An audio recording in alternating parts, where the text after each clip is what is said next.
Stories, I'm a fool for your love.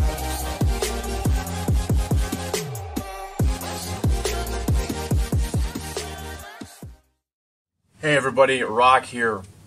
Thank you so much for being here. I appreciate that.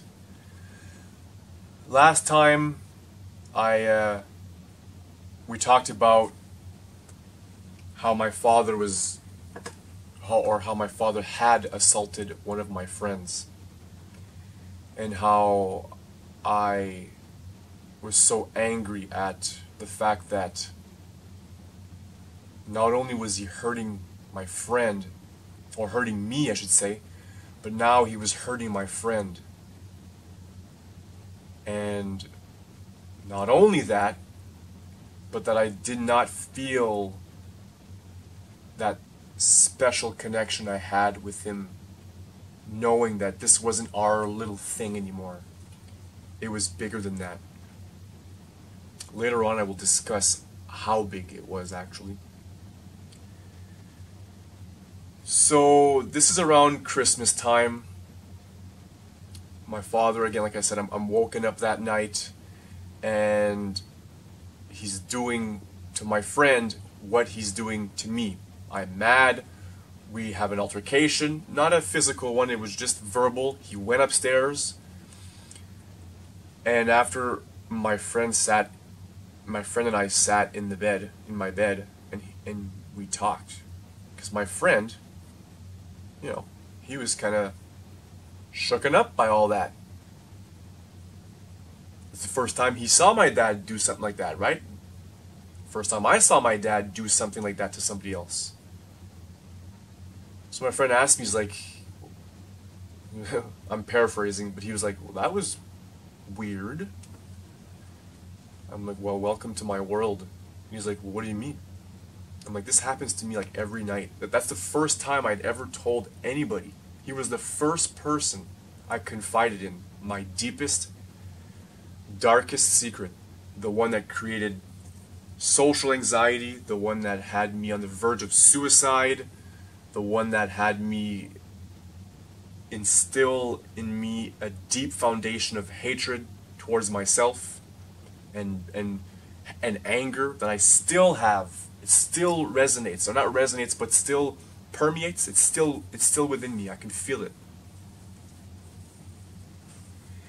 And I told him everything. I told him every little thing.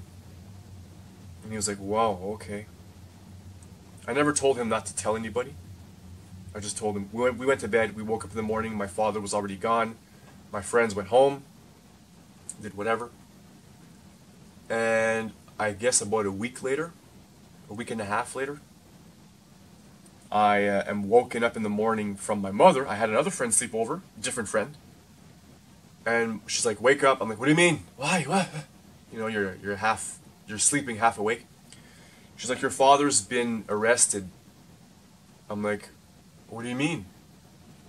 Well, some kids have accused him of assault, sexual assault. And I'm in my mind, I'm thinking, oh my God, okay. I didn't know that my friend had gone to the police, right? I didn't know that.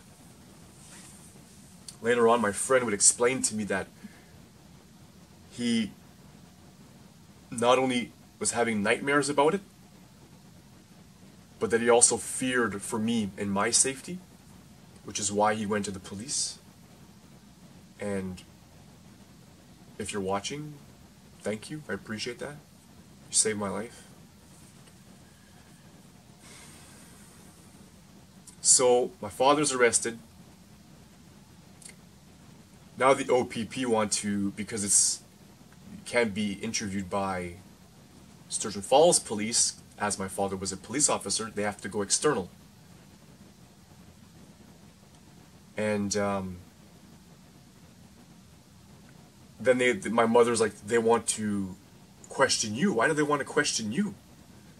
And that's when I grabbed my mother by the shoulders, and I looked her right in the eyes, and I said, you better hang on, because it's going to be a bumpy ride. Verbatim. That's exactly what I said. I'll never forget that. She's like, what do you mean? What do you mean? In tears.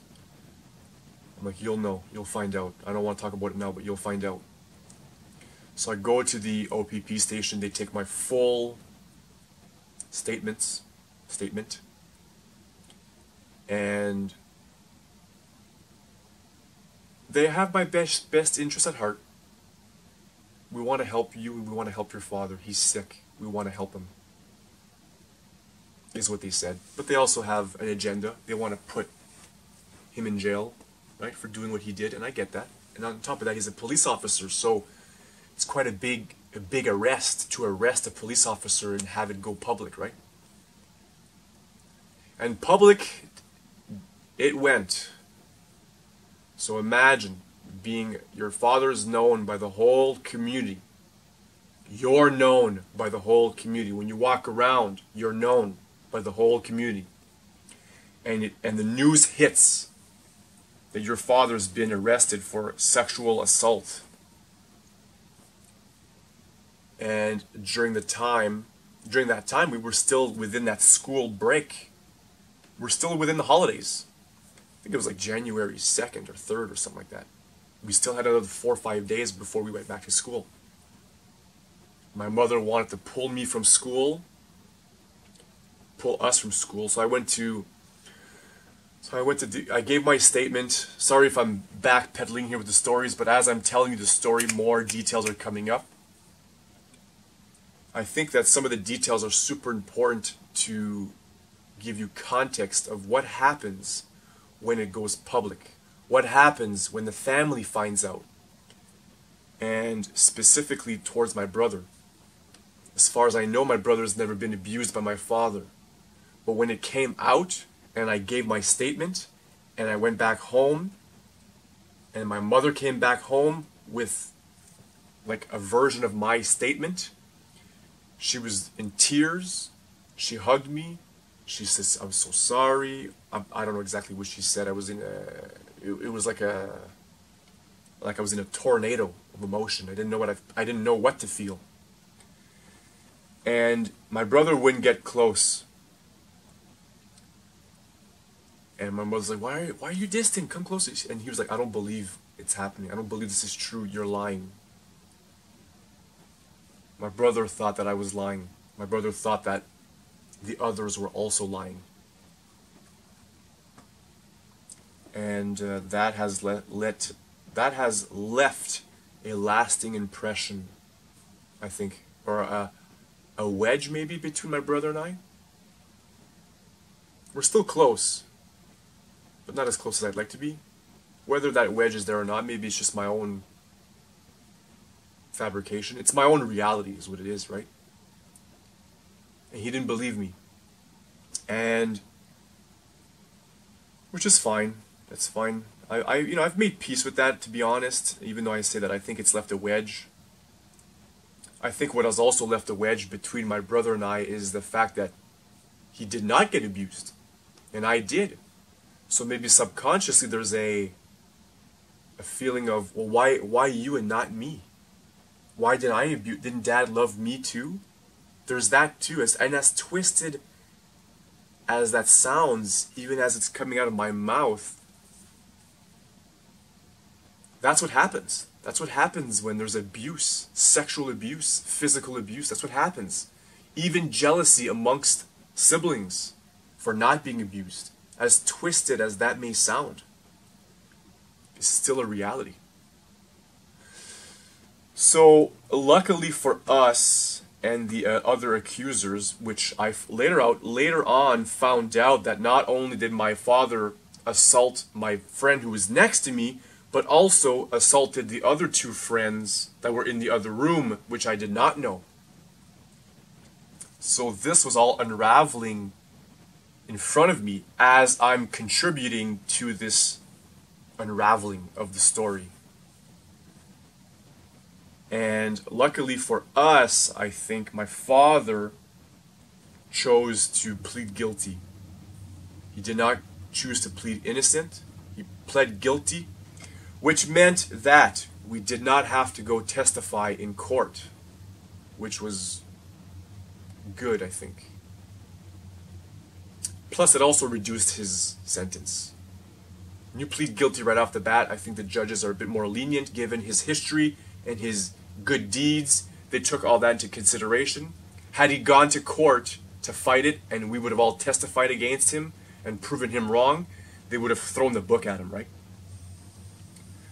So my dad pled guilty. So when my dad's arrested, my mom is appalled. We are separated. We do not see my father for 9 months. And it was a liberation for me. As much as we lost everything, from the house we were in, to the snow machines, to the ATVs, to downsizing, to living in low-income housing. Imagine, you lose everything financially because of an action that somebody took over and over again, which is not really your fault. How that would feel.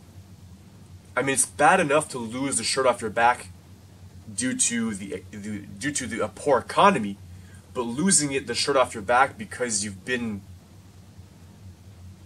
almost neglectful or naive that you wouldn't get caught. Naive that he wouldn't get caught. Maybe he wanted to get caught. I don't know. So we don't go, we don't speak to him for 9 months, and he's on parole. He's doing his own thing. I haven't spoken to him. I have no desire of speaking to him. And later on, and I gotta watch my time here because my camera is only programmed to do about 12 minutes or so, so I try to cut it at 12 minutes. So if I cut the story short, I'll end it in the next video. But as everybody found this news, there was a huge outpouring from my mother's side. The whole family rallied. Everybody helped us move. My uncle bought me a new bed. He's like, you can't sleep in that bed anymore. So much negativity in that bed. Your new bed. So as I said before, I'm bound by some time here, so I'm going to end it there, and I'm going to continue the next video where I talk about the support that I got, the support that was taken away, my mother reconnecting with my father, which led to that, and I'll try to wrap it up in the next video. Thank you so much for watching. I appreciate that. Again, I hope that this story is helping you. This is my story. This is my story as I know it. And if it doesn't resonate with you, share it with somebody that you think it will. I would appreciate that. I just want to help people.